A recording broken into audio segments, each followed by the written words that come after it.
That is quite a lineup of wings, isn't it?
because I'm in quite boring traffic, it would be a good opportunity to reflect a little bit about the weekend and the incredible get-together and some of the unique experiences that will live long in the memory from that weekend. It was an incredible day, but there were cars literally from all over the country, and some from one car in particular, Jimmy, came from Northern Ireland. So an incredible effort made by everyone, especially Tom, who really did pull out all the stops and go above and beyond in terms of organising a fantastic day for us all. So I must give a special thanks to Tom, who's the owner of the stunning triple layer yellow GT430. He put together a fantastic day for us all, which included a meeting at Lotus Silverstone, and they were also very generous and enthusiastic hosts. Big shout out to Lotus Silverstone, also known as Woodcote and Copse, and they've sort of emerged really as the kind of lead dealer for this model. I think they have now sold more GT430s than anyone else, and currently, at the time of recording, they are the only dealer with any stock of GT430s, and believe it or not, they have 3 cars in stock at the moment. So anyone else interested in joining this exclusive club, I would direct you straight to Woodcote and Copse in Silverstone. They also laid on lunch for us, which was a really nice chance to get to meet some of the other owners. And finally, special thanks to Bibbs, founder and owner of the Lotus Forums, who came up.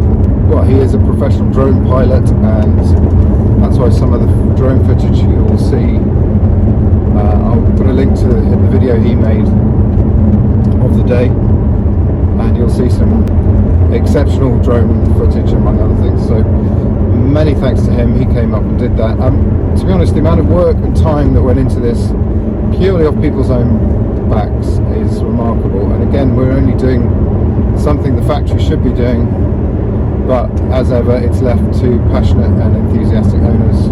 So we all had lunch at Lotus Silverstone, then we went off for a drive to a place called Gasoline and Juice, which is a sort of cafe and machine type setup. The highlight though really was being at the back of a convoy of at least 8 other GT430s, and literally seeing GT430s stretch off to the horizon was an unbelievable sight. Wing after wing after wing after wing, it looked like a squadron of fighter planes. Amazing. And also to hear them go and come back. But yeah, it was a fantastic day, and I was so excited to see the other cars. I think I'm one of the few original owners left who's owned their car since new 7 years ago now, believe it or not. So I know the original owners of quite a few of the cars, and I believe 3 of them were there that day, obviously with new owners who are just as passionate and look after them just as well. So the condition of the cars generally was fantastic. I believe the highest mileage car in the group was 25,000 miles, so chapeau monsieur, and he left with probably the biggest smile of all of us, not surprisingly. But for me, I was so excited about seeing the cars, I didn't stop to think that actually one of the things that was really I most enjoyed was actually meeting the other owners. So I'm sure most of you guys are watching. It's a real pleasure to meet you, and I really hope we can do it again. It'd be ideal to try and meet up, even if it's just a few cars, try and meet up annually. I think would be fantastic. Whether we'll ever see 14 total GT430s again together, I don't know, but that will take some beating. The largest gathering I had ever seen before was 6 cars. and I don't believe anywhere else in the world they have got 14 cars together before, since the cars left Hethel. So it was a fantastic day, and I left feeling even more proud and even more proud and privileged to own one of these special cars. So I must just tell you about a couple of really special drives. Obviously, one that may never be repeated was the convoy of 8 GT430s. The other was actually, I had a very early start the next day, so I got up at about 5:30 and I was on the road by 6. And I had to drive from Silverstone to Thruxton for a race, and I never realised the A34 had so many undulating, sweeping corners. But it was a real treat to be out there on quiet roads in this car, and it felt like I made a really good time compared to my sat-nav predictions. The car was really in its element. It just felt, I don't know, you could feel the aero working, the car getting more stable at high speed, and in the cold air, the engine was feeling mighty. And yeah, it was just a really special drive, and you forget that to really enjoy driving on the roads in England, it does pay to get up early when there's less traffic around. But anyway, I do hope this video finds everyone, all my subscribers, well, and that's it for now. Thanks as always for watching.